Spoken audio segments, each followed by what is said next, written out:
नमस्कार, एक बार फिर से स्वागत है आपका एग्री पाठशाला में। ठीक है, हम लोग वहीं से स्टार्ट करेंगे जहाँ से हमने पिछले क्लास में अपने आप को छोड़ा था। ठीक है, वहीं पे हम लोग स्टार्ट करेंगे। और ये जो क्लास है आपकी बहुत इम्पोर्टेंट है, तो निम्रा सुंदरा की जो बुक वाली सीरीज़ है इसे अटेंड जरूर करिए। और इसी के तौर पे आपकी एक जो MCQ की सीरीज चल रही है वो भी चल रही है। ठीक है, तो दोनों सीरीज आपके लिए इम्पोर्टेंट है, अटेंड जरूर करते रहिए। ठीक है, हम लोग चलते हैं AVRDC पे। AVRDC क्या है? Asian vegetable research and development centre. ये कहाँ पे है? ये ताइवान में। कहाँ पे है? ताइवान में। IITA ईटा कहाँ है? ठीक है, ये है नाइजीरिया में। इसका फुल फॉर्म क्या होता है? International institute of tropical agriculture. जो इंटरनेशनल इंस्टीट्यूट है किसका? ट्रॉपिकल एग्रीकल्चर का, वो कहाँ पे है? वो है नाइजीरिया में। WTO ये कहाँ है? ये अमेरिका में है, USA में है। World trade organisation, world trade organisation ये कहाँ है? अमेरिका में। कब बना था? 1995 में बना था। कब बना था? 1995 में बना था। इसके पहले इसका नाम क्या था? GATT। जो गैट है इसका नाम था, इसको बदल के क्या कर दिया गया? WTO कर दिया गया। ठीक है, और दूसरे जो हमारे बचे हुए इंस्टीट्यूट उनके बारे में पढ़ लेते हैं। FRI फॉरेस्ट रिसर्च इंस्टीट्यूट, ये कहाँ है? देहरादून उत्तराखंड में।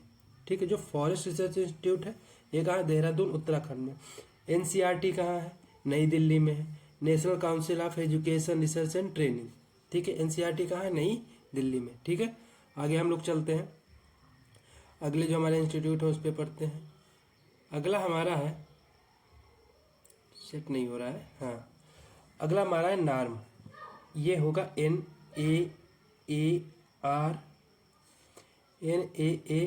NAARM, नार्म। ठीक है, यहाँ पे एक ए और आ जाएगा, ठीक, बीच में आएगा। National academy of agriculture research and management. ठीक है, ये कहाँ है? हैदराबाद में। National academy of agriculture research and management, NAARM, ये कहाँ है? हैदराबाद में। APEDA agriculture and processed food product export development authority. जो हमारे एग्रीकल्चर के प्रोडक्ट बनते हैं उनको एक्सपोर्ट करने की अथॉरिटी किसकी है? वो नई दिल्ली की है। नई दिल्ली में किसकी? अपीडा की, सॉरी अपीडा की है। ठीक है, जो हमारे एग्रीकल्चर प्रोडक्ट बनते हैं, ठीक है, उनको जो एक्सपोर्ट करने का काम कौन करता है? अपीडा करता है। ठीक है, NBB नेशनल बायोडाइवर्सिटी जो एक्ट बना था वो कब बना था? 2002 में बना था। कब बना था? 2002 में बना था। नेशनल बायोडाइवर्सिटी जो अथॉरिटी है वो कहाँ पे? वो चेन्नई में। नेशनल बायोडाइवर्सिटी अथॉरिटी कहाँ है?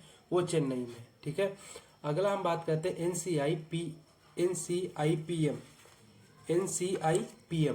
National centre for integrated pest management. ये कहाँ है? ये नई दिल्ली में है। जहाँ पे इंटीग्रेटेड आ जाए, ठीक है, IPM पीछे लिखा हो, वो सभी कहाँ हो जाएंगी? वो नई दिल्ली में हो जाएंगी। कहाँ हो जाएंगी?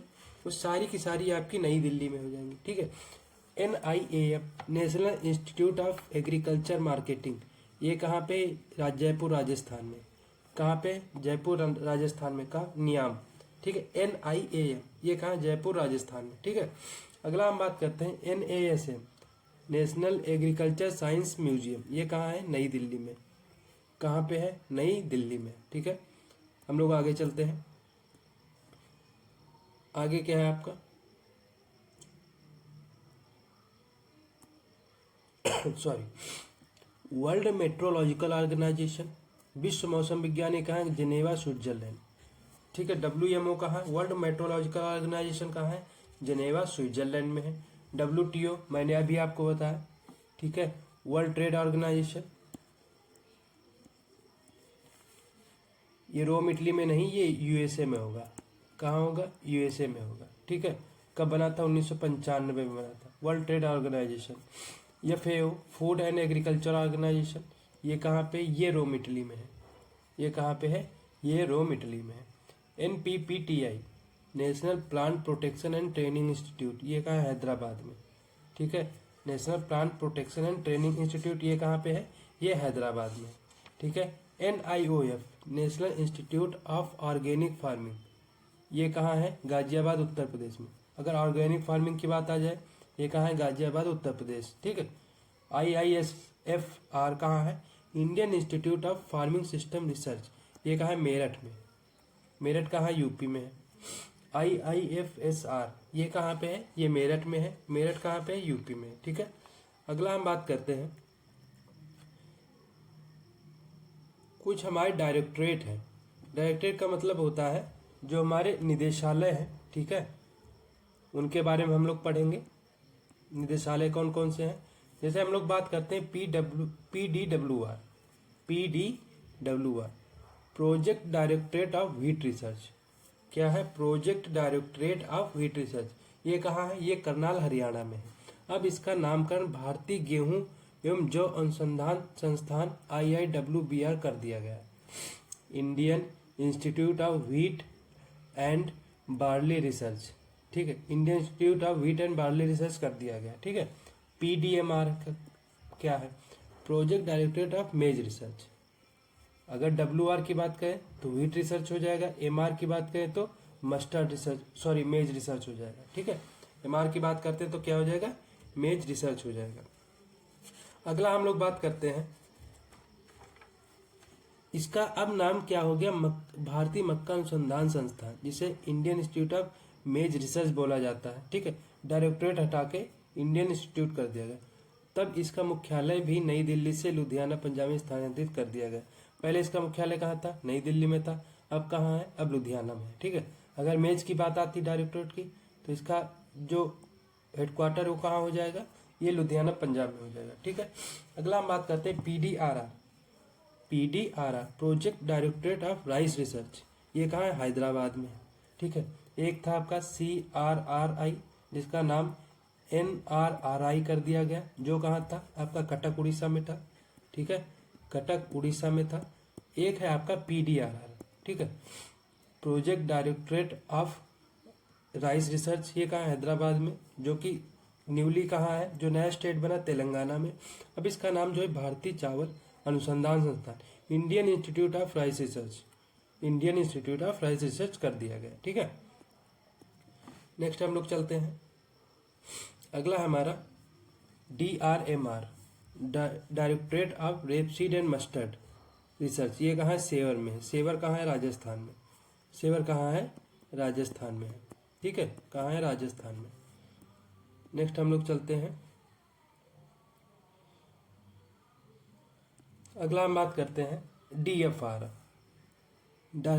Sorry directorate of floral research. Floral research कहाँ है? नई दिल्ली। फ्लोरिकल्चर की कोई बात है तो उसका सेंटर कहाँ होगा? नई दिल्ली में होगा। इसको स्थानांतरित करके पुणे महाराष्ट्र में मुख्यालय कर दिया गया, ठीक है। पहले नई दिल्ली में था, अब कहाँ हो जाएगा? अब पुणे महाराष्ट्र में हो जाएगा। DFR। PDWMR project directorate of water management research. ये कहाँ है? पटना बिहार में। वाटर मैनेजमेंट रिसर्च कहाँ है? अगर वाटर मैनेजमेंट डायरेक्टरेट की बात है तो कहाँ है? पटना और बिहार में। DMI directorate of marketing and inspection. ये कहाँ है? फरीदाबाद यूपी। कहाँ है? फरीदाबाद यूपी में DMI, ठीक है।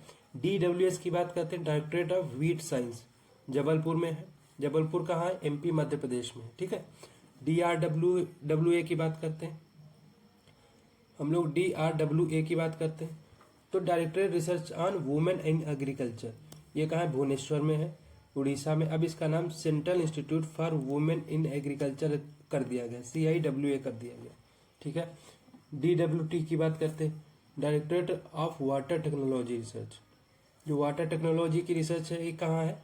ये भुवनेश्वर में है, ठीक है। अभी मैंने आपको बताया था एक पटना वाला, ठीक है, उसको याद रखिएगा। अब वाटर मैनेजमेंट कहाँ है डायरेक्टरेट का? वो पटना बिहार में है, ठीक है। और अभी मैंने एक आपको बताया जो हमारा क्या है, वाटर टेक्नोलॉजी रिसर्च कहाँ है? भुवनेश्वर में, ठीक है। वाटर मैनेजमेंट की बात करें डायरेक्टरेट पटना बिहार, सॉरी, और वाटर टेक्नोलॉजी की बात करें वो कहाँ है? भुवनेश्वर में। अब इसका नाम भारतीय जल प्रबंधन संस्थान IIWM कर दिया गया, Indian institute of water management, ठीक है। DSR की बात करते हैं, डायरेक्टरेट ऑफ सोरगम रिसर्च। ये कहाँ है? हैदराबाद आंध्र प्रदेश। सोरगम कहाँ है? हैदराबाद आंध्र प्रदेश में। DIPA जिसे हम डीपा बोलते हैं, ठीक है, डीपा बोलते हैं। ये कहाँ है? Directorate of information and publication in agriculture. ये नई दिल्ली में, ठीक है। कहाँ पे है? ये है नई दिल्ली में, ठीक है। नेक्स्ट हम लोग चलते हैं, अब हमारा अगला टॉपिक है हम लोग विटामिन के बारे में पढ़ेंगे, ठीक है। सॉरी, कोल्ड है इसीलिए थोड़ा दिक्कत हो रहा है, ठीक है। अगला हम बात करेंगे विटामिन के बारे में। क्या पढ़ेंगे? विटामिन के बारे में, ठीक। विटामिन क्या होती है, उसका साइंटिफिक नेम क्या होता है, उसके जो होते हैं लक्षण सिम्टम क्या होते हैं, ठीक है। उसकी स्रोत क्या है, उसके सोर्स क्या है जिससे कि हम विटामिन को दूर करते थे, ठीक। उसके सोर्स क्या है, ठीक है। तो हम लोग पढ़ते हैं विटामिन के बारे में। पहली विटामिन है विटामिन ए, जिसका साइंटिफिक नेम होता है रेटिनॉल। क्या होता है? साइंटिफिक नेम होता है रेटिनॉल। इसकी इसकी कमी से क्या होता है? इसकी कमी से रतौंधी रोग होता है, जिससे हम क्या बोलते हैं? जीरोफ्थैल्मिया बोलते हैं। क्या बोलते हैं? जीरोफ्थैल्मिया बोलते हैं। कि क्या बोलते हैं? जीरोफ्थैल्मिया बोलते हैं। इसके सोर्स के बारे में बात करें, जो लीवर होता है, फिश होती है, आपका मिल्क होता है, गाजर, पपीता, मैंगो, धनिया, ये सभी आपके सोर्स किसके लिए हैं?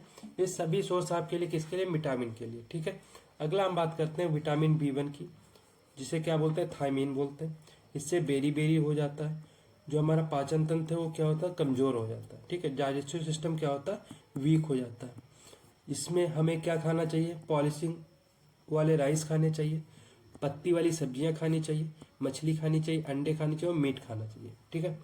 अगला हम बात करें विटामिन B2 की, राइबोफ्लेविन की।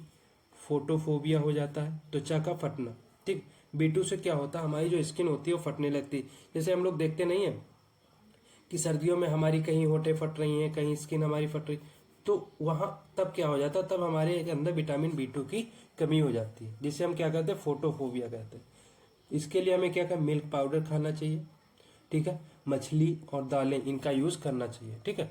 विटामिन B3 की बात करते हैं, ठीक है। इसका साइंटिफिक नेम क्या होता है? नियासिन होता है, जिसे हम क्या कहते हैं? निकोटीन एसिड भी बोल सकते हैं, ठीक है। ये जो हमारा डाइजेस्टिव सिस्टम होता है, ठीक है, और जो हमारा नर्वस सिस्टम होता है, ठीक है, उसमें जो है हमारा पैलाग्रा रोग हो जाता है, जिसपे क्या होता है? हमारे जीभ का काला, जिसे हम देखते नहीं, हमारे जीभ पे काला सा घेरा बन जाता है, ठीक है। और दूसरा हमारे अंदर पैलाग्रा रोग हो जाता है, ठीक है। वो किसकी कमी से होता है? विटामिन B3 की कमी से होता है। इसमें हमें फिश, ठीक है, और मीट, मिल्क, एग और हरी सब्जी, ठीक है, और दाल, इनका यूज करना चाहिए, ठीक है। जो हमारी दाल है, हरी सब्जी है, एग है, फिश है, मिल्क है और मीट, इनका सबका। अगला हम विटामिन B5, सॉरी, अगला हम बात करते हैं विटामिन B5 की, ठीक है। विटामिन B5 का नाम होता है पेंटोथोनिक एसिड, ठीक है। जो पेंटोथोनिक एसिड होता है, इसमें जो होता है हमारा फैट और कार्बोहाइड्रेट होता है, ठीक है। इसमें इससे हम क्या बनाते हैं? इससे हम बनाते हैं क्या? हमारे जो ब्लड सेल्स बनते हैं, ठीक है। तो हमारे जो ब्लड सेल्स बनते हैं, ठीक है, तो अगर हमें विटामिन 5 की कमी होगी तो इसमें जो ब्लड सेल्स होंगी वो बनेंगी नहीं। तो इसके लिए हमें क्या खाना चाहिए? इसके लिए हमें मीट, एग और मिल्क खाना चाहिए। क्या खाना चाहिए? मीट, एग और मिल्क खाना चाहिए, ठीक है। नेक्स्ट हम लोग बात करते हैं, अगली विटामिन कौन सी है, ठीक है।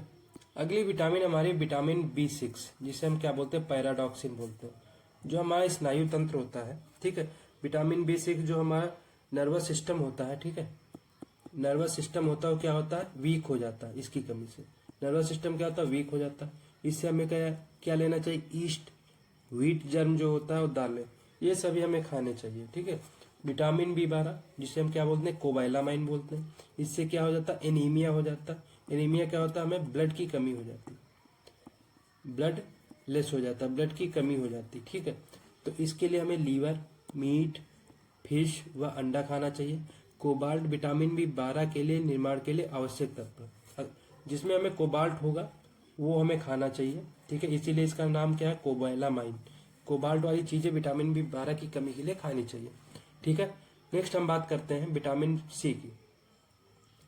वही अगर विटामिन C की बात करें, इसका साइंटिफिक नेम क्या है? Ascorbic acid. इससे क्या हो जाता है? स्कर्वी रोग हो जाता है C से, ठीक है।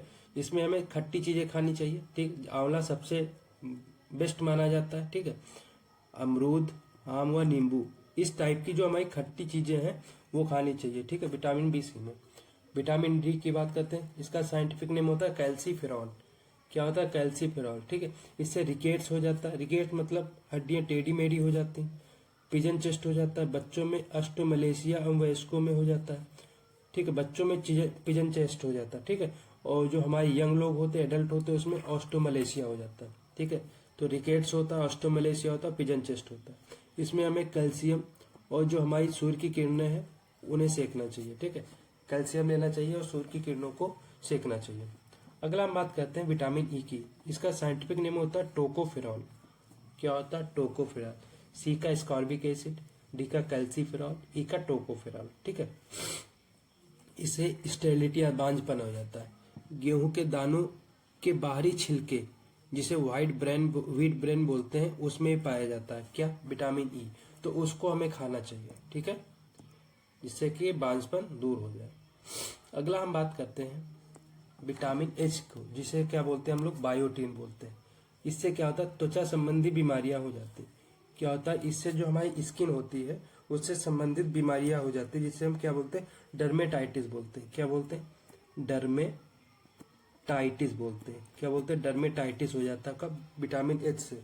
ठीक है, क्या होता है? डर्मेटाइटिस हो जाता है। अगला हम बात करते हैं विटामिन के की, फाइलोक्विनोन, जिससे हमारा क्या होता है? रक्त का थक्का जो है देरी से जमता है, जिससे कि हमारा ज्यादा से ज्यादा ब्लड लॉस हो जाता है। इसके लिए हमें जो हमारी कलीफ्लावर है उसको खाना चाहिए। ठीक है, लीवर खाना चाहिए और सोयाबीन खानी चाहिए। ठीक है, जिससे कि विटामिन बी के की कमी पूरी हो पाए। अगला हमारा फॉलिक एसिड। फॉलिक एसिड जो है इससे क्या होता है? एनीमिया हो जाता है। एनीमिया का मतलब होता है ब्लड की कमी हो जाता है। ठीक है, ब्लड की जो है कमी हो जाती है। इसके लिए हमें क्या खाना चाहिए? पालक, करौंदा। ठीक है, करौंदा खाना चाहिए, हरी पत्ती और सब्जियां खानी चाहिए। ठीक है, उम्मीद है ये जो आपको जो हमारा विटामिन का चैप्टर है ये समझ में आया होगा। हम लोग आगे चलते हैं। ठीक है, आगे हमारा टॉपिक जो है, जो हमारे बायोटेक्नोलॉजी में कुछ साइंटिस्ट का जो योगदान है उनको पढ़ेंगे और उन्होंने क्या बनाया है उसे पढ़ेंगे। ठीक है, पहला हम बात करते हैं सुपर राइस की, सुपर व्हीट की। क्या बात करते हैं? सुपर व्हीट की बात करते हैं। क्या बात करते हैं? सुपर व्हीट की बात करते हैं या सुपर गेहूं की बात करते हैं। गेहूं अनुसंधान निदेशालय, ठीक है, wheat directorate of wheat research, जो कहाँ? करनाल, हरियाणा में है। उसके द्वारा गेहूं की किस्मों में 15 से 20% की उपज में बढ़ोतरी लाई गई, जिससे कि सुपर गेहूं नाम दिया गया। क्या नाम दिया गया? जिससे सुपर गेहूं नाम दिया गया, क्योंकि इसमें 15 से 20% तक की बढ़त लाई गई। ठीक है, अगला हम बात करते हैं ट्रांसजेनिक प्लांट की। अगला बात क्या करें? अगला बात करते हैं हम लोग ट्रांसजेनिक प्लांट की। तो हमारे जो प्लांट होते हैं, ठीक है, हमारे जो प्लांट होते हैं उनकी जो जेनेटिक स्ट्रक्चर होता है, ठीक है, उनका जो जेनेटिक स्ट्रक्चर होता है उनमें चेंज किया गया। जो जेनेटिक स्ट्रक्चर हुआ उसमें क्या किया गया? उसमें इन्हें चेंज किया गया। ठीक है, फिर क्या हुआ? फिर जो हमारी क्रॉप हुई, ठीक है, जेनेटिक चेंज किया गया, जिससे हम क्या बोलते हैं? जेनेटिक मॉडिफाइड क्रॉप बोलते हैं। जेनेटिक मॉडिफाइड क्रॉप बोलते हैं। जेनेटिक मॉडिफाइड बोलते हैं, मतलब इसके जीन में चेंज किया गया, मॉडिफाई किया गया। ठीक है, अगला क्या है? परंपरागत पौधों की किस्मों में एक से अधिक अतिरिक्त जीन जो मनुष्य के लिए लाभदायक हो, बायोटेक्नोलॉजी द्वारा कृत्रिम रूप से पौधों में डाली जाती है, जिसे हम क्या बोलते हैं? जेनेटिक मॉडिफिकेशन बोलते हैं। ठीक है, जैसे बीटी कॉटन है हमारी, उसमें क्या किया गया? बीटी बैंगन है उसमें किया गया। बीटी तंबाकू है इसमें किया गया। बीटी मेज है, ठीक है, बीटी मेज है इसमें किया गया। ठीक है, और जो रूपांतरित सोयाबीन है, ठीक है, उसमें किया गया। रूपांतरित सरसों में किया गया। सुनहरे गोल्डन राइस में किया गया। ठीक है, तो इसमें क्या किया? जेनेटिक मॉडिफिकेशन किया गया। ठीक है, जिससे कि इनको आगे और अच्छा किया जा सके। क्या किया गया? जेनेटिक मॉडिफिकेशन किया गया। भारत की पहली जो ट्रांसजेनिक फसल थी वो कौन सी है? तंबाकू है। कब बनी थी? 1987 में बनी थी। पहली ट्रांसजेनिक फसल कौन सी? तंबाकू। कब बनी थी? 1987 में। विश्व में ट्रांसजेनिक फसल उगाने में यूएसए का पहला स्थान है, जो कि अगर 100% वर्ल्ड में होता है तो इसका 44% किसके पास है? यूएसए के पास है। उसके बाद ब्राजील का नाम आता है, अर्जेंटीना का नाम आता है 15% का, और भारत का नाम चौथे स्थान पर आता है। ठीक है, किसमें? ट्रांसजेनिक फसलों में। ठीक है, चीन का नाम छठे स्थान पर आता है, 2% है। भारत का 7% है। ठीक, नेक्स्ट हम बात करते हैं विश्व में ट्रांसजेनिक फसल उत्पादन में सोयाबीन का पहला स्थान है। अगर फसल की बात करें तो सोयाबीन का पहला स्थान है, जो कि 50% टोटल लिए हुए। इसके बाद मक्का 23%, कपास 14%, ठीक है, जो पहले, दूसरे, तीसरे पे आते हैं। अब एक बार हम दो, अगर ट्रांसजेनिक की बात करते हैं, ट्रांसजेनिक की बात करते हैं, ठीक है, अगर कंट्री की बात करते हैं तो कंट्री में पहले पे कौन आएगा, यूएसए आएगा, ठीक। भारत कौन से पे आएगा, इंडिया कौन से पे आएगा, चौथे पे आएगा, चौथे पे इंडिया आएगा, ठीक। इंडिया के पास कितना है, 7% है, और यूएसए के पास कितना है, यूएसए के पास 44% है। वहीं अगर हम बात करते हैं क्रॉप की, कौन सी क्रॉप आएगी सबसे ज़्यादा जिसका जीएम होता है, जेनेटिक मॉडिफिकेशन होता है, ट्रांसजेनिक क्रॉप है, वो कौन सी आएगी, वो आएगी सबसे पहले सोयाबीन, सोयाबीन, उसके बाद कौन सी आएगी, मेज आएगी, उसके बाद कौन सी आएगी, कॉटन आएगी, ठीक है, जो कि 50% है। सोयाबीन कितना, 50%, ये 23% है, और ये कितना, 14%, ठीक। इस तरीके से हम लोग बांटते हैं, ठीक है, जैसे सोयाबीन, मक्का और कपास। नेक्स्ट हम लोग चलते हैं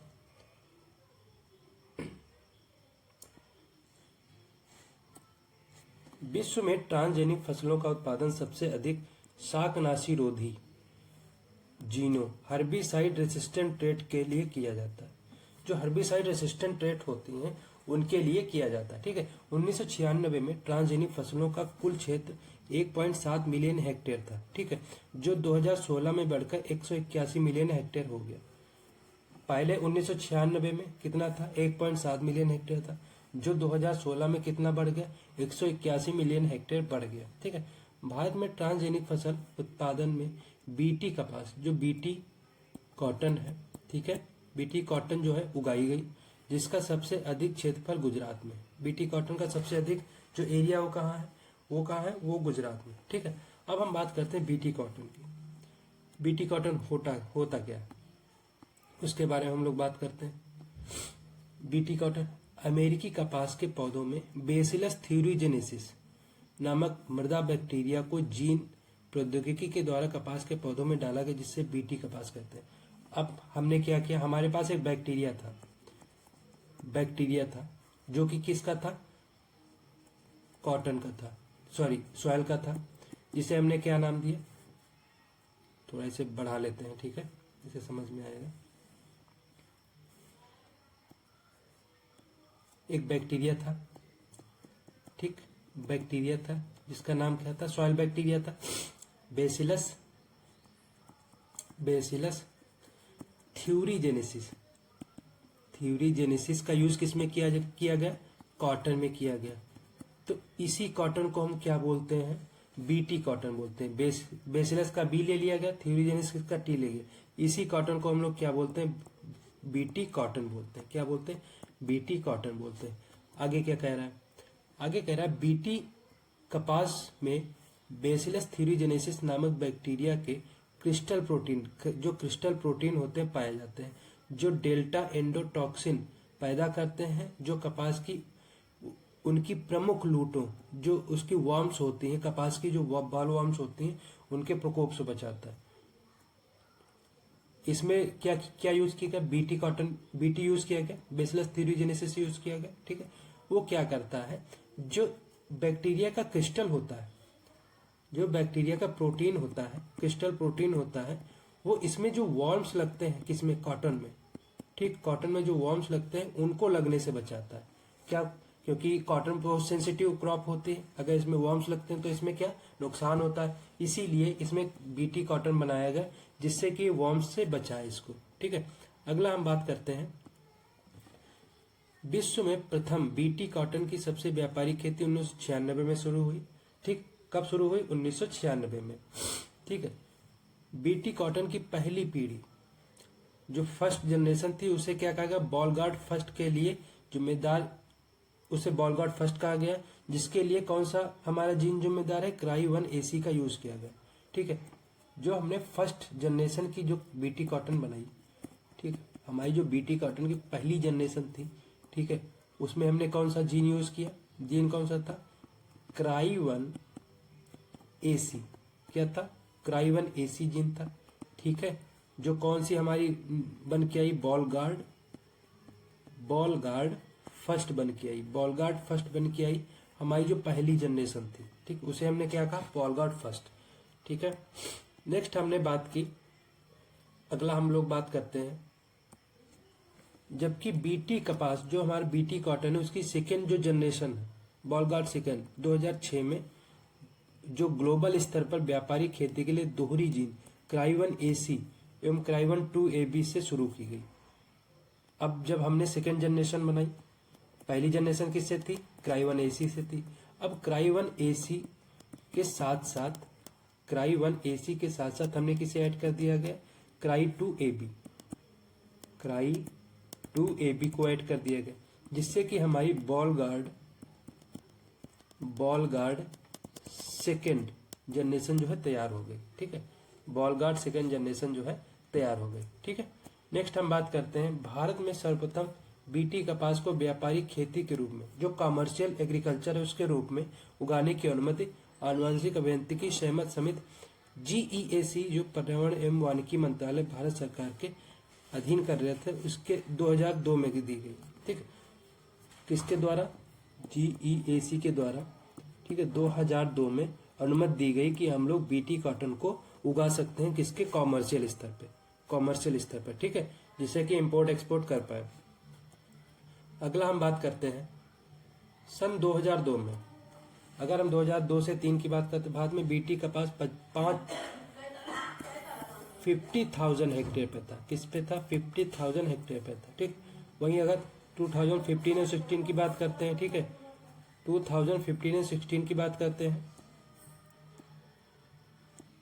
वहीं अगर हम लोग बात करते हैं 2015-16 की, ठीक है, तो इस टाइम भारत में जो बीटी कॉटन था, ठीक है, वो कितना? लगभग 12.6 मिलियन हेक्टेयर यानी 96% ऑफ टोटल कॉटन में बोई गई थी। अगर हम 100% टोटल कॉटन बो रहे हैं सभी मिला के, तो उसमें 96% जो है बीटी कॉटन को लगाया गया, क्योंकि ये वार्म से बचाता है। ठीक है, वार्म से बचाता है, इसमें जो वार्म लगता है उससे बचाता है। ठीक है, नेक्स्ट हम लोग बात करते हैं, अगर हम बात करते हैं, इसमें थोड़ी एडिशनल जानकारी आपके लिए है। अगर हम बात करते हैं बीटी कॉटन की, ठीक है, या ट्रांसजेनिक क्रॉप की, ठीक है, तो सबसे पहले पे USA आएगा। ठीक है, पहले पे कौन आएगा? USA। और इंडिया का स्थान कौन सा हो जाएगा? इंडिया का 5वां स्थान हो जाएगा। 5th स्थान किसका हो जाएगा? इंडिया का हो जाएगा। ठीक है, किसका हो जाएगा? जो पहले पे कौन आएगा? पहला कौन है? USA अमेरिका है। अगर इंडिया की बात करते हैं कौन सा स्थान है? 5वां स्थान। ठीक है, नेक्स्ट हम लोग बात करते हैं गोल्डन राइस की। गोल्डन राइस जिसे सुनहरा धान भी बोलते हैं, सुनहरा चावल। गोल्डन राइस जेनेटिक मॉडिफाइड धान। अभी मैंने आपको बताया जेनेटिक क्या होता है, जीन में मॉडिफिकेशन कर देते हैं। ठीक है, तो क्या हो जाता है? जेनेटिक मॉडिफिकेशन हो जाता है। इसमें बीटा कैरोटीन की अधिक बढ़ाने वाली जीन डाली गई। जो हमारा गोल्डन राइस होता है इसमें बीटा जो कैरोटीन होता है, ठीक है, उसको बढ़ाने के लिए क्या डाला जाता है? जीन डाला जाता है, जिससे कि गोल्डन राइस की किस्मों में विटामिन ए की मात्रा को है वो बढ़ाया जा सके। ठीक है, इसमें विटामिन ए की मात्रा को बढ़ाने के लिए कौन सी जीन डाली जाती है? बीटा कैरोटीन डाली जाती है। ठीक है, अगला हम बात करते हैं सुपर राइस की, कि सुपर राइस क्या होता है। सामान्य धान से जो हमारा नॉर्मल पैडी होता है उससे 25% अधिक उपज लेने वाली किस्मों का आविष्कार सुपर राइस के नाम से जाना जाता है। मान लो हमें 100% जैसे होता है, ठीक है, मान लो हमें 25% मिल रहा है इसका, तो उसमें 25% और हमें मतलब हम 50% उसका ईल्ड लेने लगेंगे। तो ये जो 25% बढ़ा है, तो यही किस्म अगर हम बनाते हैं तो इसी को हम क्या कहते हैं? सुपर राइस कहते हैं। क्या कहते हैं? सुपर राइस कहते हैं। इसे किसने बनाया था? डॉक्टर गुरदेव सिंह खुश, जिन्हें हम GS खुश के नाम से भी जानते हैं। क्या जानते हैं? जिन्हें हम GS खुश के नाम से भी जानते हैं। इन्होंने कहाँ बनाया था? IRRI में बनाया था, फिलीपींस मनीला में विकसित की थी। ठीक है, अगला हमारा हाइब्रिड राइस। ठीक, कौन सा है हमारा? अगला हमारा है हाइब्रिड राइस। विश्व में सबसे पहले हाइब्रिड धान चीन में 1974 में professor YL ping, Yong long ping, ठीक, कब? 1974 में चाइना में बनाया गया। ठीक है, इसलिए YL पिंग को हाइब्रिड धान के पितामह, फादर ऑफ हाइब्रिड किसे कहते हैं? हाइब्रिड राइस किसे कहते हैं? YL पिंग को कहते हैं। ठीक है, चीन के बाद हाइब्रिड धान विकसित करने में भारत का दूसरा स्थान है। सबसे पहले चीन ने, दूसरे में हम लोगों ने। ठीक है, भारत में जो हाइब्रिड राइस है उसके पितामह EA सिद्दीकी को माना जाता है। जैसे वहां पे चाइना में YL पिंग को माना जाता है, ठीक है, इंडिया में EA सिद्दीकी को माना जाता है। भारत में विकसित हाइब्रिड राइस की पहली जो किस्म थी वो कौन सी थी? MGR1CORH1, MGR1CORH1, ठीक है। वही अगर हम लोग बात करते हैं जो कि कहाँ से निकाली गई थी? तमिलनाडु एग्रीकल्चर यूनिवर्सिटी से निकाली गई थी, जो कोयम्बटूर में है, ठीक है। नेक्स्ट हम लोग बात करते हैं, अगला है हमारा हाइब्रिड सरसों, ठीक है। इसके बारे में बात करेंगे। सरसों की पहली जो हाइब्रिड किस्म थी वो कौन सी थी? NRC-HB 506। कौन सी थी? NRC-HB 506, ठीक है, जो कि DRMR द्वारा निकाली गई थी जी, जिसका मतलब होता है directorate research of mustard and rapeseed या मस्टर्ड, ठीक है। राष्ट्रीय सरसों अनुसंधान केंद्र सेवर, जो भरतपुर कहाँ है? राजस्थान में है। 20 अक्टूबर 1998 में ICR के अधीन स्थापित हुआ, जो 2009 में directorate research of mustard and rapeseed के नाम से जाना गया, ठीक है। सबसे पहले कब स्थापित हुआ था? 1998।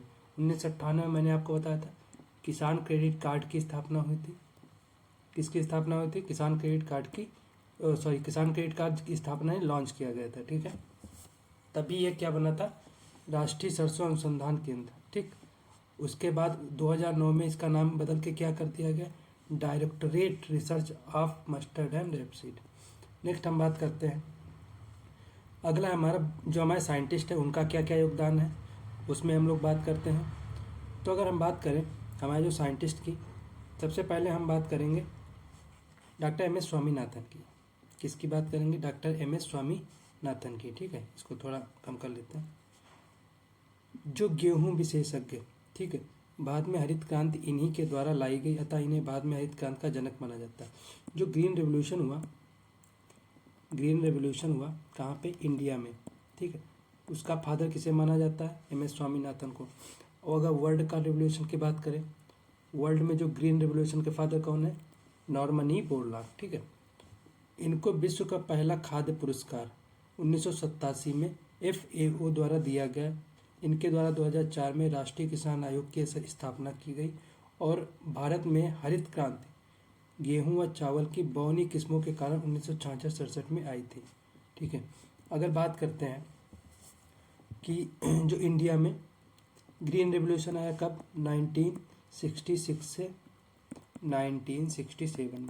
कितना? 1966 से 67 के बीच में है, ठीक है। इन्हें वर्ल्ड फूड प्राइज का अवार्ड दिया गया, ठीक, जो किसके द्वारा दिया जाता है? FAO के द्वारा दिया जाता है, ठीक है। सॉरी, कब दिया गया? 1987 में। कब दिएगा? 1987 में दिया गया, ठीक है। नेक्स्ट हम लोग बात करते हैं, हमारे अगले साइंटिस्ट हैं। अगले साइंटिस्ट हमारे वर्गीज कुरियन। इन्हें श्वेत क्रांति के पितामह का, श्वेत क्रांति मतलब ये किससे संबंधित है? मिल्क प्रोडक्शन से संबंधित है। किससे? मिल्क प्रोडक्शन से। किससे संबंधित है? मिल्क प्रोडक्शन से संबंधित है, ठीक है। इन्होंने 1970 से 96 तक 3 चरणों में ऑपरेशन फ्लड की योजना चलाई। ऑपरेशन फ्लड किससे संबंधित है? डेयरी से संबंधित है। किससे संबंधित है? डेयरी से। 3 चरणों में इन्होंने ऑपरेशन फ्लड की योजना चलाई, ठीक है। अगला हम बात करते हैं 26 नवंबर को इनके जन्म दिवस के उपलक्ष्य में मिल्क डे मनाया जाता है। कब? नेशनल मिल्क डे कब मनाया जाता है? 26 नवंबर को। ये राष्ट्रीय डेयरी विकास board, national dairy development board, Anand Gujarat के प्रथम अध्यक्ष बने। कौन? डॉक्टर वर्गीज कुरियन, ठीक है। इन्हें दूसरा खाद्य पुरस्कार 1989 में मिला। पहला किसे मिला था? फर्स्ट विश्व खाद्य पुरस्कार किसे मिला था? MS स्वामीनाथन को। कब मिला था? 1987 में। इन्हें कब मिला? 1989 में। और कौन सा था? सेकेंड वाला, ठीक है। नेक्स्ट हम बात करते हैं डॉक्टर नॉर्मन ई बोरलॉग। मैंने अभी आपको बताया डॉक्टर नॉर्मन ई बोरलॉग, इन्हें वर्ल्ड में ग्रीन रेवोल्यूशन हुआ था उसका फादर कहा जाता है। 1970 में इन्हें नोबेल पुरस्कार दिया गया। कब दिया गया? नोबेल पुरस्कार 1970 में दिया गया। अगला है SK वसंत। ये सिमिट, मैक्सिको में मक्का के वैज्ञानिक हैं, ठीक है। जो हमारा सिमिट था, ठीक है, कहाँ? मैक्सिको में। वहाँ जो मेज के साइंटिस्ट हैं उनमें एक कौन है? SK वसंत, ठीक है। तथा इनको क्वालिटी QPM, जो हमारा क्वालिटी प्रोटीन मेज है, ठीक है, उसके लिए 2000 में खाद्य पुरस्कार दिया गया, ठीक है। कब? 2000 में। यानी हमने पढ़ लिया 1987 में किसको दिया गया? MS स्वामीनाथन। 89 में 1989 में किसको दिया गया? वर्गीज कुरियन को दिया गया, वर्गीज कुरियन को दिया गया। और 2000 में किसे दिया गया? एस.के. वत्सल को दिया गया। क्यों? क्योंकि उन्हें क्वालिटी प्रोटीन मेज की खोज की थी, बनाया था। ठीक है।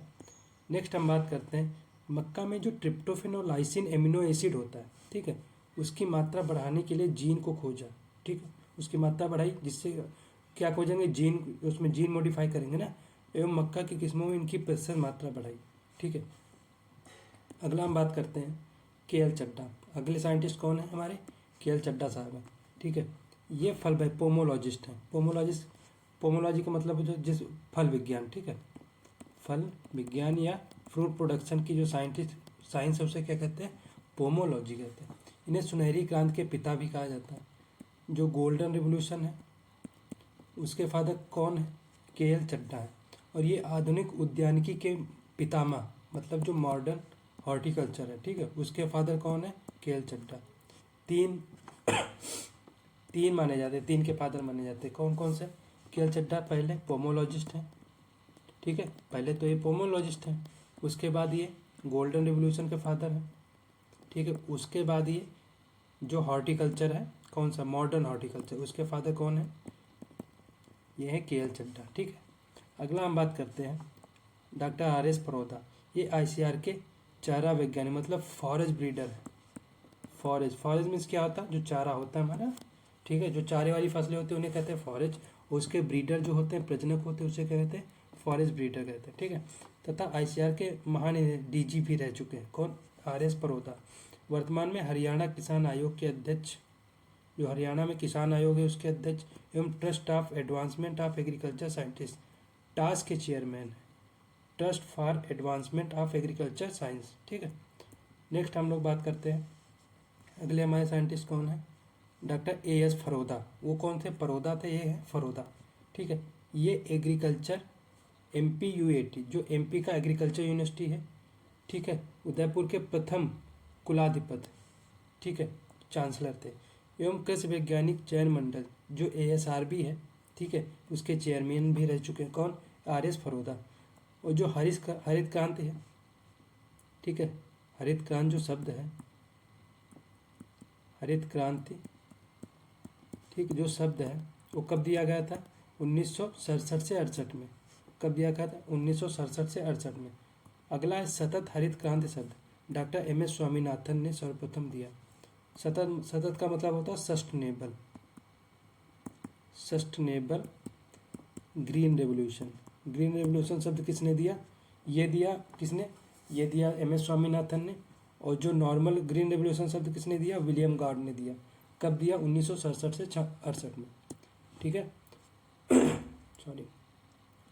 नेक्स्ट हम लोग बात करेंगे, अगला है हमारा हरित क्रांति के मुख्य कंपोनेंट। अधिक उपज वाली बौनी किस्मों का उपयोग। ठीक है। अगर हरित क्रांति लाई गई है तो उसके लिए क्या क्या उपयोग किया गया?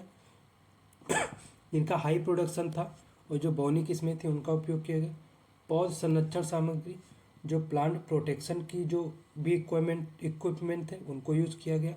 रासायनिक उर्वरकों का प्रयोग करना और जो हमारे केमिकल फर्टिलाइजर थे उनका उपयोग किया गया। ठीक है। नेक्स्ट हम बात करते हैं हमारी जो कुछ क्रांतियाँ हैं, ठीक है, वो किससे संबंधित उनके बारे में बात करते हैं। ठीक है। नेक्स्ट हम बात करते हैं श्वेत क्रांति, जिसे क्या कहते हैं? व्हाइट रेवोल्यूशन कहते हैं। किससे संबंधित है? दूध उत्पादन संबंधित है। किससे संबंधित है? दुग्ध उत्पादन से संबंधित है। ठीक है। अगला हमारा ब्लू रेवोल्यूशन। ब्लू रेवोल्यूशन किससे संबंधित है? यह है मछली उत्पादन से। किससे? मछली उत्पादन से। अभी मैंने आपको बताया था जो हमारी श्वेत क्रांति थी, जो या व्हाइट रेवोल्यूशन जो थी, उसके फादर कौन थे? डॉक्टर वर्गीज कुरियन थे। कौन थे? डॉक्टर वर्गीज कुरियन थे। अगला हम बात करते हैं ब्लू रेवोल्यूशन। ब्लू रेवोल्यूशन किससे संबंधित है? ये है फिश प्रोडक्शन से। किससे? फिश प्रोडक्शन से या फिशरीज से संबंधित है। ठीक है। इसके फादर कौन है? डॉक्टर अरुण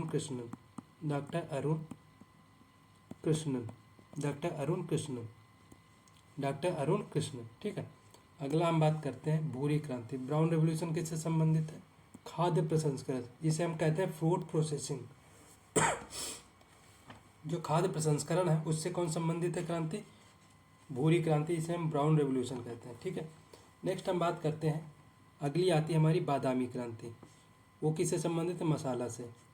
जो आलमंड रेवोल्यूशन है किससे संबंधित है? मसाला से। है फल का नाम लेकिन संबंधित किससे? मसाला वाले से। प्रोटीन रेवोल्यूशन दलहन से, ऑब्वियस बात है, सबसे ज़्यादा प्रोटीन दालों में पाया जाता है। ग्रे रेवोल्यूशन फर्टिलाइजर प्रोडक्शन से। पिंक रेवोल्यूशन झींगा एवं प्याज उत्पादन से। जो हमारा पिंक रेवोल्यूशन है किससे संबंधित है? झींगा एवं प्याज उत्पादन से। इसके फादर कौन है? दुर्गेश पटेल। कौन है? दुर्गेश पटेल। पिंक रेवोल्यूशन के दुर्गेश पटेल, ठीक है, दुर्गेश पटेल। गोल्डन रेवोल्यूशन मैंने अभी आपको बताया, फल उत्पादन एवं शहद उत्पादन संबंधित है। इसके फादर कौन है? अगर गोल्डन रेवोल्यूशन की बात करते हैं, ठीक है, ये है निरपाक तूतेज। निरपाक तूतेज कौन है? निरपाक तूतेज, ठीक है, कौन है? निरपाक तूतेज। नेक्स्ट हम लोग बात करते हैं अगली जो हमारी रेवोल्यूशन है उसके बारे में बात करते हैं। नेक्स्ट है हमारी, इसको थोड़ा और कम कर लेते हैं।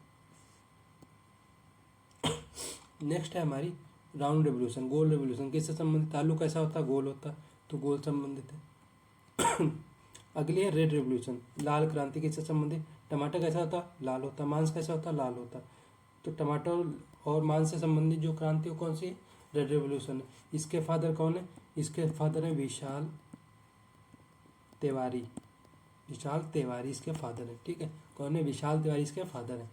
अगला बात करते हैं सिल्वर रिवोल्यूशन, पोल्ट्री या अंडा उत्पादन संबंधित। इसके फादर कौन है? इसके फादर है इंदिरा गांधी। इसके फादर किसे माना जाता है? इंदिरा गांधी को माना जाता है। कौन सा? सिल्वर रिवोल्यूशन, ठीक है। नेक्स्ट हम बात करते हैं ब्लैक रिवोल्यूशन किससे संबंधित? जेट्रोफा, जिससे हमें क्या मिलता है? बायोडीजल मिलता है। रेनबो रिवोल्यूशन किससे संबंधित है? जो एग्रीकल्चर के सारे सेक्टर हैं उनके डेवलपमेंट से संबंधित कौन सी क्रांति है? इंद्रधनुष। इंद्रधनुष में कितने रंग होते हैं? सभी के सभी रंग होते हैं, ठीक है। तो जितने भी सेक्टर हैं, ठीक है, इस वो सेक्टर किससे संबंधित है? इंद्रधनुष क्रांति से, ठीक है। अगला है येलो रेवोल्यूशन, ठीक है, तिलहन से संबंधित है, ठीक है। येलो रेवोल्यूशन किससे संबंधित? तिलहन से। इसके father Sam Pitroda. Sam Pitroda इसके फादर है, ठीक है। नेक्स्ट हम बात करते हैं अगली ऑरेंज रेवोल्यूशन। ऑरेंज कैसा होता है? खट्टा होता, यानी नींबू वर्गीय जो फसलें होंगी सभी खट्टी होती, नींबू वर्गीय फसलों के उत्पादन संबंधित है। अगला है सतत हरित क्रांति, एवरग्रीन रेवोल्यूशन। एक किससे संबंधित? इसका अभिप्राय अधिक उपज देने वाली किस्मों के सतत उत्पादन से, मतलब जो सस्टेनेबल प्रोडक्शन होता है हायर यील्डिंग वैरायटी का, उससे संबंधित कौन सी क्रांति है? सतत हरित क्रांति है, ठीक है। उम्मीद है ये चीज़ आपको समझ में आई होगी, ठीक है। आगे हम लोग चलते हैं। आगे हम बात करेंगे हमारी कुछ योजनाएं हैं, ठीक है, उनके बारे में बात करेंगे। सबसे पहले हमारी योजना का नाम है राष्ट्रीय कृषि विकास योजना, जिसे हम क्या बोलते हैं? RKVY। क्या बोलते हैं? RKVY, ठीक है, RKVY। ये कब शुरू की गई थी? 2007 में। इस योजना का इसका मुख्य उद्देश्य क्या था? कृषि एवं संबद्ध देश में 11वीं जो पंचवर्षीय हमारी थी, ठीक है, 7 से 12 के बीच में, उसमें 4% वार्षिक वृद्धि दर अर्जित करना, ठीक है। जो हमारा एग्रीकल्चर सेक्टर है जिससे सारे के सारे एग्रीकल्चर संबंधित है, उसमें लगभग 4% की दर को क्या करना? ग्रो करना, इंक्रीज करना। कब? 11वीं पंचवर्षीय योजना में। कौन सी स्कीम है? राष्ट्रीय कृषि विकास योजना, एग्रीकल्चर को विकसित करना, ठीक है। यह योजना 100% केंद्रीय सहायता से, और ये टोटल फंडिंग किससे थी? सेंट्रल गवर्नमेंट, जो केंद्र की गवर्नमेंट है। लेकिन 2015-16 में इस योजना में वित्त पोषण केंद्र और राज्य का 40 और 60-40 का हो गया, मतलब 60 कौन देगा? सेंट्रल देगा, ठीक है, और 40 कौन देगा? स्टेट गवर्नमेंट देगी। दोनों से मिलकर ये योजना चलेगी। कब? 15-16 में, ठीक। बनी कब है? 2007 में, ठीक है। 2015-16 में चेंज हो गई, जिसमें पहले क्या था? पहले पूरी फंडिंग, फुल फंडिंग कौन देता था? सेंटर देता था, ठीक है। उसके बाद 2015-16 में कौन फंडिंग देने लगा? ये स्टेट, जो 60 और 40 के रेशियो में फंडिंग होने लगी। 60 कौन देता? सेंटर। 40 कौन देता? स्टेट, ठीक है। नेक्स्ट हम बात करेंगे अगली हमारी जो थोड़ा जूम इन कर जो रहा हूँ, हाँ, अगली जो हमारी स्कीम है वो कौन सी? राष्ट्रीय खाद्य सुरक्षा मिशन, नेशनल फूड सिक्योरिटी मिशन। कौन सी? National food security mission. ये कब 2007 में रबी में, रबी मतलब ठंडा जो सीजन होता है तब लॉन्च की गई। यह योजना देश में चावल, गेहूं और दलहन में क्रमशः 10, 8 और 2 मिलियन टन उत्पादन बढ़ाने के उद्देश्य से शुरू की गई, ताकि देश में खाद्य सुरक्षा सुनिश्चित हो। मतलब चावल में 10 टन, ठीक, मिलियन टन, गेहूं में 8 मिलियन टन, दलहन में 2 मिलियन टन, इसको बढ़ाने के लिए ये योजना शुरू की गई, नेशनल फूड सिक्योरिटी मिशन, ठीक है। 12वीं पंचवर्षीय योजना में 4 अन्य फसलें, मोटा अनाज, कपास, पटसन, गन्ना, इनको भी शामिल कर लिया गया। इससे टोटल कितनी फसलें हो गई? 7 फसलें हो गई, ठीक है। 2015-16 में इस योजना में वित्त पोषण केंद्र और राज्य का इसमें भी कितना रहा? 60-40 हो गया। कितना रहा? 60-40 हो गया, ठीक है। नेशनल फूड सिक्योरिटी मिशन कब लॉन्च की गई? ये भी 2007 में ही लॉन्च की गई, ठीक है। इसमें पहले कितनी फसलें थी? 3 थी। उसके बाद 4 फसलों को और जोड़ा गया, कब? 12वीं पंचवर्षीय योजना में, कौन? 12 से 15 तक चली, ठीक है। उसके बाद ये जो पंचवर्षीय योजना खत्म करके क्या बनाया गया? नीति आयोग बना दिया गया, ठीक है। इसमें कितनी फंडिंग हुई? 60 से 40 हुई। नेक्स्ट हम बात करते हैं, अगला हम बात करेंगे नेशनल प्रौद्योगिकी प्रबंध अभिकरण, आत्मा जिसे बोलते हैं, नेशनल प्रौद्योगिकी प्रबंध, नेशनल प्रौद्योगिकी प्रबंध अभिकरण, ठीक, जिसे हम क्या बोलते हैं? आत्मा बोलते हैं। Agriculture technology management agency, agriculture technology management और अभिकरण मतलब एजेंसी। इसकी स्थापना कब की? 2005 में की गई। नेशनल एग्रीकल्चर NATP के तहत जिला स्तर पर कृषि प्रौद्योगिकी एवं नवाचार प्रसार हेतु एक पंजीकरण कृषि संस्था के रूप में गठन किया गया। मतलब जो जिला स्तर पर एग्रीकल्चर टेक्नोलॉजी होती थी, उसका जो इनोवेशन होता था, उसके प्रसार के लिए यहाँ पे एक संस्था बनाई गई, ठीक है, जो राज्य के सभी जिलों में कार्यरत है। जो जितने भी डिस्ट्रिक्ट हैं, ठीक है, मान लो हमारे स्टेट में कितने हैं? 76 डिस्ट्रिक्ट। तो 76 हर डिस्ट्रिक्ट में ये जो आत्मा की एजेंसी है हर डिस्ट्रिक्ट में पाई जाएगी। किसानों की सक्रिय भागीदारी हेतु नवीन किसान समूह संगठन NGO को प्रोत्साहन प्रदान करना, प्रौद्योगिकी प्रसार में अंतर कम करना, शिक्षण एवं कृषि विस्तार के कार्यक्रमों को सुचारू रूप से एवं प्रभावी क्रियान्वयन के उद्देश्य को हासिल करना। मतलब क्या है कि जितना हो सके जो हमारे फार्मर्स हैं, किसान भाई हैं, उनको एक्टिव करना, ठीक है। और किसके माध्यम से? NGO के माध्यम से एक्टिव करना। दूसरा, जो टेक्नोलॉजी और जो हमारे किसान हैं उनके बीच का जो अंतर है उसको कम करना, ठीक है। और उनको अच्छी सी अच्छी जानकारी प्रदान करके उनको एग्रीकल्चर को एक्सटेंड करना, ठीक है। आत्मा योजना का अध्यक्ष जिला कलेक्टर होता है। जो हमारे DM साहब होते हैं वो क्या होते हैं? वो जो आत्मा एजेंसी होती है उसके क्या होते हैं? अध्यक्ष होते हैं, ठीक है। नेक्स्ट हमारा पॉइंट क्या कह रहा है? नेक्स्ट पॉइंट हमारा कह रहा है जो जब साल आया 2015-16 का ठीक है, 14 में तो मोदी जी जीत गए थे। जब मोदी जी जीत गए उसके 1 साल बाद इस योजना में वित्त पोषण इसमें भी कितना कर दिया गया? 60-40 कर दिया गया। कितना कर दिया गया? 60-40 कर दिया गया। कितना? 60-40। मतलब उन्होंने कहा 60 हम देंगे, 40 तुम दोगे, ठीक है। अब वो नहीं चलेगा। अगली है आइसोपोम, ISOPOM, integrated scheme for oil palm, pulse, oil seed and मेज। Integrated scheme for oil palm, pulse, oil seed and मेज। ये जो स्कीम थी इसका मेन ऑब्जेक्टिव क्या था? जो हमारी तिलहनी एवं दलहनी फसलों की जो प्रोडक्टिविटी थी उसमें बढ़ोतरी लाना, और जो तिलहन और दलहन फसलों के प्रोडक्शन है उसमें आत्मनिर्भरता हासिल करना, ठीक, आत्मनिर्भरता जो है उसमें हासिल करना। और साथ ही साथ जो हमारी मेज थी, ठीक है, मेज की जो फसल थी उसमें विभिन्न आयामों द्वारा उत्पादकता और उत्पादन को बढ़ाना, ठीक है। बहुत सारे तरीके लगा के उसके प्रोडक्शन को, प्रोडक्टिविटी तो बढ़ाते हैं, ठीक है। नेक्स्ट हम बात करते हैं अगली हमारी कौन सी? इस योजना को 15-16 में राष्ट्रीय तिलहन एवं ऑयल पाम मिशन NMOOP के नाम से परिवर्तित कर दिया गया, ठीक है। नेक्स्ट पे हम लोग चलते हैं।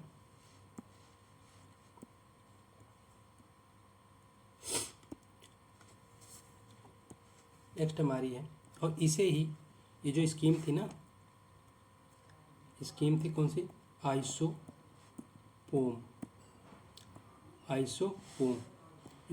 इसको राष्ट्रीय खाद्य सुरक्षा योजना, नेशनल फूड सिक्योरिटी मिशन, तिलहन NFSMOS में परिवर्तित कर दिया गया। ठीक है। राष्ट्रीय कृषि बीमा योजना, नेशनल एग्रीकल्चर इंश्योरेंस स्कीम कब आई, रबी 1999 में। इस योजना का मुख्य उद्देश्य प्राकृतिक आपदाओं, जो भी हमारा सूखा बाढ़ आता है ना, आदि के कारण किसी भी संसूचित फसल को नष्ट होने की स्थिति में किसानों को फसल बीमा प्रदान करना। अगर हमारी फसल खराब हो गई तो उसके लिए सरकार हमें बीमा का पैसा देगी। ठीक है, जो कि राजस्थान में खरीफ 2003 में शुरू की गई। ठीक है, शुरू कब कर दी गई, रबी 1999 में। लेकिन अगर राजस्थान की बात करें कब शुरू की गई, 2003 में स्टार्ट की गई। ठीक है। नेक्स्ट हमारा है national horticulture mission, NHM, national horticulture mission, मई 2005 से 6 में स्टार्ट किया गया। भारत सरकार के कृषि मंत्रालय द्वारा उद्यानिकी, जो हमारा हॉर्टिकल्चर है, ठीक, उसके विकास से शुरू किया गया था। ठीक है। इस योजना के 24 जिलों में संचालित की जा रही है। यह जो स्कीम है कहाँ, 24 डिस्ट्रिक्ट हैं जो इंडिया के, वहाँ संचालित की जा रही। किसके द्वारा लॉन्च की गई थी, जो हमारा एग्रीकल्चर मिनिस्ट्री है। ठीक है, कब, 2005 से 6 में। अगला है किसान क्रेडिट कार्ड, 1998 में स्टार्ट की गई। किसानों को किसी भी पंजीकृत बैंक, जिसे नेशनलाइज्ड बैंक द्वारा 4% ब्याज दर पर 3 लाख तक एग्रीकल्चर लोन जो होता है उसको प्रदान करना। ठीक है। एक हमारी जो किसान क्रेडिट कार्ड है, ठीक है, ये जो हमारा बैंक होते हैं,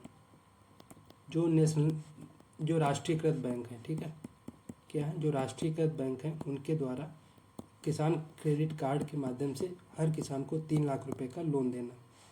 ठीक है। नेक्स्ट हम बात करते हैं किसान कॉल सेंटर, इसे हम कह देंगे KCCS, ये कॉल सेंटर है। ठीक है, 21 जनवरी 2004 को लॉन्च किया गया। किसान समुदाय को समस्त जो एग्रीकल्चर सूचना पोर्टल है, ठीक है, फ्री टेलीफोन सुविधा प्रदान की गई और 11 डिजिट का नंबर जो 1800, 180 और 1555 है, ठीक है, इसको संचालित किया गया, जिन पर 22 लोकल क्षेत्रीय भाषाओं में सुबह 6 से रात 10 तक सप्ताह के किसी भी 7 दिनों में प्रश्न के उत्तर दिए जा सकते हैं। ठीक है। अगर हम बात करना चाहें तो सुबह 6 से लेकर शाम को 10 बजे तक हम किसी भी समय अपनी फसल के बारे में या कोई भी एग्रीकल्चर से रिलेटेड कोई भी जानकारी हमें लेनी हो तो हम इस नंबर पे कॉल करके कोई भी जानकारी ले सकते हैं। ठीक है। अगला हमारा स्कीम है राष्ट्रीय औषधि पादप mission, national mission on medicinal plant. ठीक है, औषधि पौधों की खेती को बढ़ावा देने के लिए। ठीक है, ऑब्वियस बात है, मेडिसिनल है तो मेडिसिनल प्लांट को बढ़ावा देगा। ठीक है, जो वर्ष 15-16 में इस योजना का नाम राष्ट्रीय आयुष मिशन कर दिया गया। जब मोदी जी आए तो इसका नाम क्या कर दिए, राष्ट्रीय आयुष मिशन कर दिए। ठीक है। नेक्स्ट हम बात करते हैं, अगला है हमारा राष्ट्रीय किसान आयोग, राष्ट्रीय किसान आयोग। ठीक है, 2004 में शुरू किया गया। इसके प्रथम अध्यक्ष डॉक्टर MS स्वामीनाथन थे। इन्हें आप बताओ FAO पुरस्कार, जो वर्ल्ड फूड ऑर्गेनाइजेशन पुरस्कार कब मिला। अगला, राष्ट्रीय स्तर पर किसानों की आत्महत्याओं को राष्ट्रीय आपदा घोषित करने एवं किसानों के हितों की जूम इन कर लेते हैं, हितों की रक्षा के लिए कमेटी बैठाकर रिपोर्ट प्रस्तुत की गई। ठीक है। अगला हम बात करते हैं, ये राजस्थान का पर्टिकुलर, उसको पढ़ने की जरूरत नहीं है, मृदा विज्ञान, जिसे हम क्या बोलते हैं, सॉइल हेल्थ कार्ड। 19 फरवरी 2015 को लॉन्च की गई। कब, 19 फरवरी 2015 को लॉन्च की गई। ठीक है। इस योजना का शुभारंभ 19 फरवरी 2015 को राजस्थान के श्री गंगानगर जिले से सूरत में प्रधानमंत्री श्री नरेंद्र मोदी द्वारा किया गया था। मतलब सूरतगढ़ से श्री गंगानगर जिले में इसका शुभारंभ किया गया। इस खेत स्तर पर मिट्टी परीक्षण के लिए राष्ट्रव्यापी कार्यक्रम, ठीक है, जो हमारा फील्ड लेवल है, ठीक है, उस पे हम क्या करते हैं, इसमें हम अपने जो मिट्टी हमारी खेत है, ठीक है, उसका सैंपल लेके उसकी हम जांच कराते हैं, ठीक है। अगला हम बात करते हैं, नेक्स्ट पॉइंट है, इस योजना की थीम स्वस्थ धरा एवं खेत हरा। इसकी थीम क्या है, स्वस्थ धरा, मतलब जो हमारी सॉइल है वो स्वस्थ रहेगी और खेत हमारा तभी क्या होगा, हरा रहेगा। इस योजना का मुख्य उद्देश्य मृदा में उपस्थित पोषक तत्व जो भी हमारे न्यूट्रिएंट हैं का प्रयोगशाला में विश्लेषण करना कर सिफारिश अनुसार मृदा में उर्वरक देना। अगर हमें पता चल जाए कि हमारे प्लांट में, हमारी सॉइल में जो हम जिसमें फसल बो रहे हैं उसमें अगर नाइट्रोजन की कमी है या फास्फोरस की कमी हो, कितनी कमी है, तो उस हिसाब से हम फर्टिलाइज़र का यूज़ करेंगे, ना ज़्यादा होगा ना कम होगा, ठीक है। इसमें 0.4 हेक्टेयर भूमि में 500 ग्राम मृदा नमूना या जिसे सॉइल सैंपल बोलते हैं, ठीक है, सॉइल ट्यूब अगर के माध्यम से लेते हैं, ठीक है। इसमें मृदा की पीएच, ठीक है, इलेक्ट्रिक कंडक्टिविटी ईसी बोलते हैं, organic carbon NPK, sulphur, zinc, boron, iron, manganese और कॉपर का एनालिसिस करते हैं या विश्लेषण करते हैं। क्या करते हैं, एनालिसिस करते हैं। नेक्स्ट हम बात करते हैं तो कब स्टार्ट हुआ, कब हुआ, 2015 में स्टार्ट हुआ, सॉइल हेल्थ कार्ड HSC।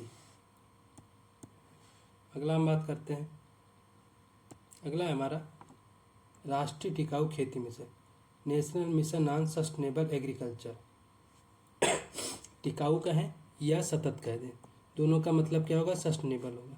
कब शुरू किया गया, 2014-15 में।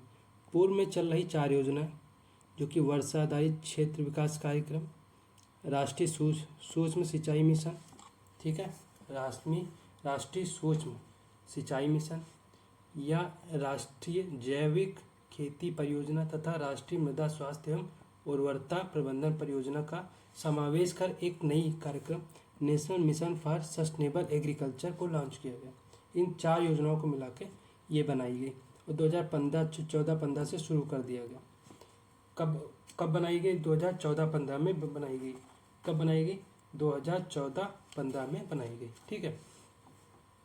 जो कि 15-16 में फिर से मोदी जी आए और क्या कह दिया, भैया हम 60% देंगे इसका फंड और हम स्टेट से 40% लेंगे, ठीक है। अपन मतलब सेंटर कितना देगी, 60% देगी और स्टेट कितना देगी, 40% देगी, ठीक है। फंडिंग स्टेट की कितनी होगी, 40% और सेंटर की कितनी होगी, 60 होगी, ठीक है। नेक्स्ट हम बात करते हैं NMSA जो national mission on sustainable agriculture है।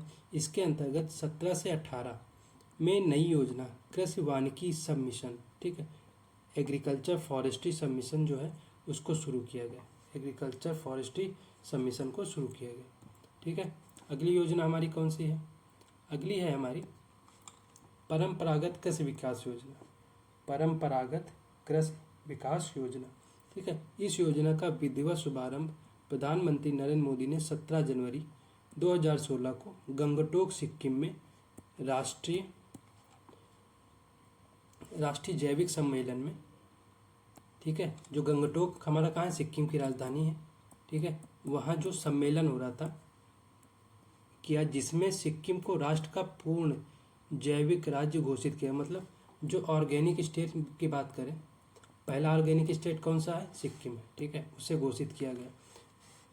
अगला हम बात करते हैं, इस योजना का मुख्य उद्देश्य परंपरागत संसाधनों अनुकूल पर्यावरण हितैषी, जो पर्यावरण हितैषी होता है, कम लागत प्रौद्योगिकी और अधिक लाभ के उपयोग के साथ साथ जैविक खेती को बढ़ावा देने के लिए, मतलब लागत भी कम हो, हमें हमारे पर्यावरण को नुकसान भी ना हो और हम अच्छे से अच्छा उससे लाभ प्राप्त करें, प्रोडक्शन प्राप्त करें और कम से कम टेक्नोलॉजी का यूज़ करें, ठीक है। अगला हम बात करते हैं, नेक्स्ट हमारी कौन सी है, प्रधानमंत्री फसल बीमा योजना। कौन सी है, प्रधानमंत्री फसल बीमा योजना, ठीक है। कब आई, 18 फरवरी 2016 को आई, ठीक है। इस योजना का शुभारंभ एक राष्ट्र एक योजना की थीम पर प्रधानमंत्री श्री नरेंद्र मोदी द्वारा 18 फरवरी 2016 को किया गया। इस योजना पूर्व में चल रही राष्ट्रीय कृषि बीमा योजना एवं परिवर्तित राष्ट्रीय कृषि बीमा योजना की जगह लागू की गई तथा यह योजना राज्य के 33 जिलों में लागू है। 33 राज्य हो गए यहाँ पे, ठीक है। जो कितने 33 राज्यों में लागू, कितने 33 राज्य होगा। ठीक है, यहाँ पे राज्य होगा। इस योजना में खाद्यान्न, तिलहन और वार्षिक वाणिज्यिक बागवानी जैसे हॉर्टिकल्चर इन फसलों को शामिल किया गया। अगला बात करते हैं प्रीमियम की बात करें। ठीक है, एक मौसम एक दर, खरीफ फसलों के लिए 2%। ठीक है, अगर प्रीमियम कितना मिलता है तो अगर खरीफ की बात करें 2%, रबी की बात करें 1.5%, और जो एक हमारा हॉर्टिकल्चर है, ठीक है, उसके लिए अगर एनुअल बात करें कितना 5%। मतलब अगर रबी की बात करते हैं कितना हो गया 1.5% हो जाएगा, कितना 1.5% हो जाएगा।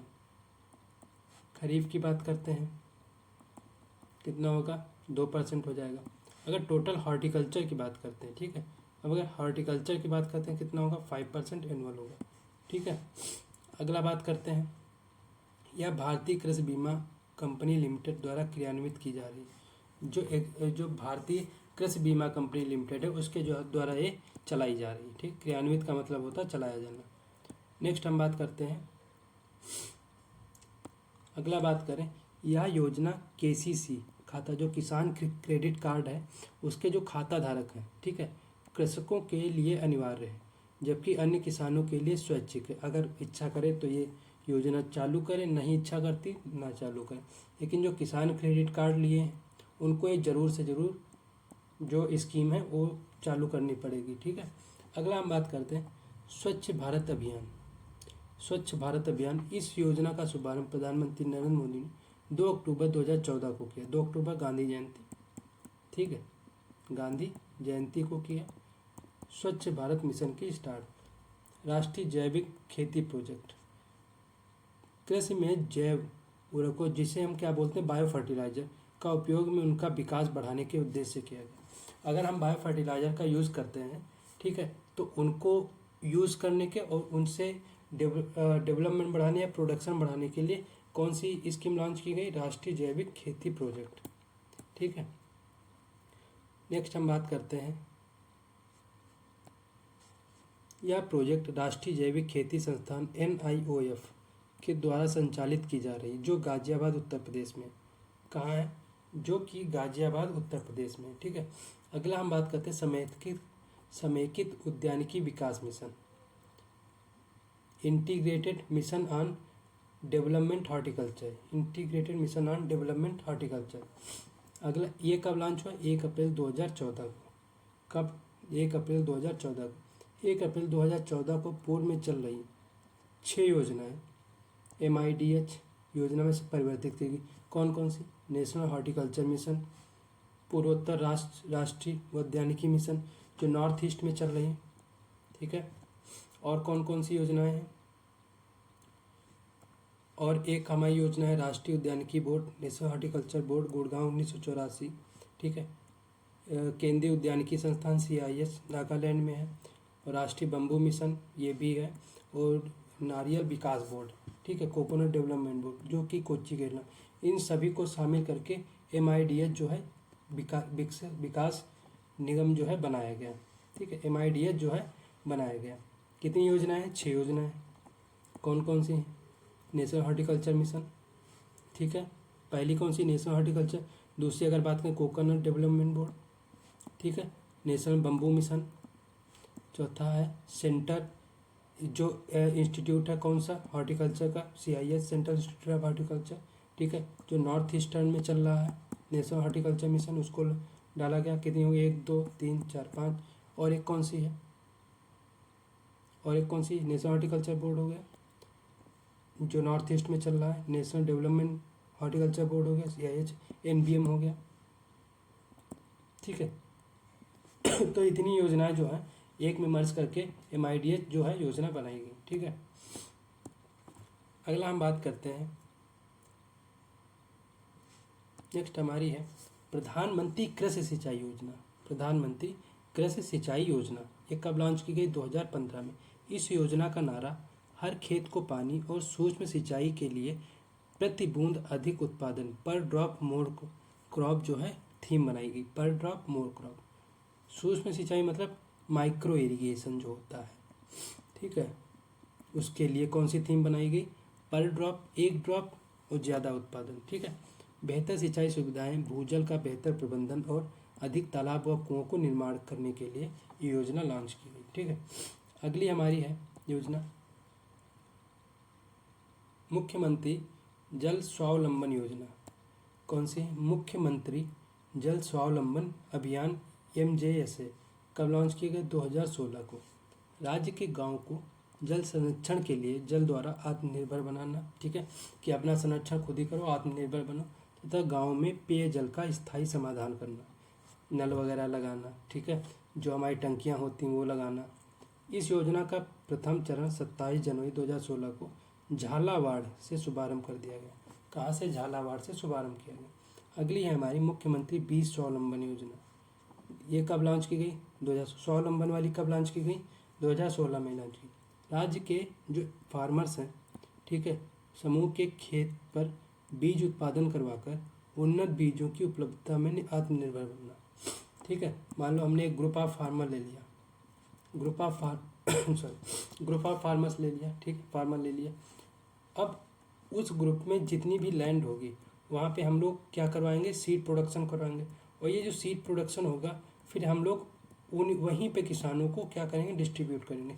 तो ये स्वावलंबन योजना हुई जो हम मुख्यमंत्री बीज स्वावलंबन योजना जो है स्टार्ट की गई, ठीक है। अगली हमारी है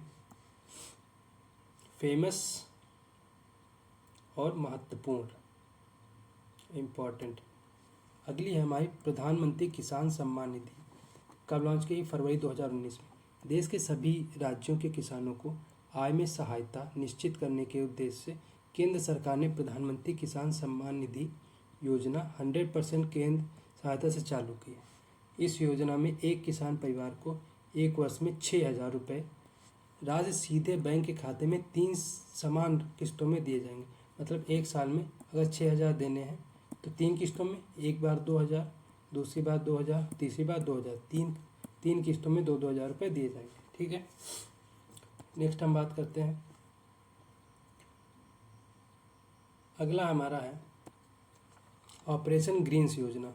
2018-19 में लॉन्च की गई, जो खाद्य प्रसंस्करण उद्योग मंत्रालय है, ठीक है, भारत सरकार के द्वारा टमाटर, प्याज एवं आलू, टमाटर, tomato, onion and potato, top जो जिसे हम बोलते हैं, सब्जियों की आपूर्ति स्थिर करने के उद्देश्य से ऑपरेशन ग्रीन्स योजना जो है चालू की गई, ताकि वर्ष भर बिना अत्यधिक कीमतें बढ़े। जैसे हम लोग देखते नहीं कि कहीं प्याज महंगा हो गया, टमाटर महंगा हो गया, आलू महंगा हो गया, तो इनकी कीमत ना बढ़े, इसलिए ऑपरेशन ग्रीन्स योजना जो है लॉन्च की गई है। उपभोक्ताओं को ये तीनों सब्जियां उचित मूल्य पर आसानी से मिल सके, इसके लिए कौन सी योजना लॉन्च की गई है? ऑपरेशन ग्रीन योजना, OGS, ऑपरेशन ग्रीन स्कीम। किसके लिए? टॉप के लिए, टोमेटो, ओनियन और पोटैटो के लिए, ठीक है। तो आज की जो आप जनरल एग्रीकल्चर की क्लास है, ठीक है, इसी क्लास के साथ समाप्त होती है। हम लोग अगली क्लास स्टार्ट करेंगे एग्रोनॉमी से, ठीक है। तो और हमें भी ये जो बुक है इसे जल्दी से जल्दी कंप्लीट करना है, तो कोशिश करेंगे जितना ज़्यादा आपका एक क्लास में कवर हो सके उसको कवर करने की कोशिश करेंगे, ठीक है। और अभी थोड़ा दिक्कत है, कोल्ड वगैरह है, तो ज़्यादा देर तक बोला नहीं जाता, ठीक है, तो थोड़ा एडजस्ट करिए। चलिए मिलते हैं अगले क्लास में एग्रोनॉमी के साथ, ठीक है, तब तक के लिए धन्यवाद।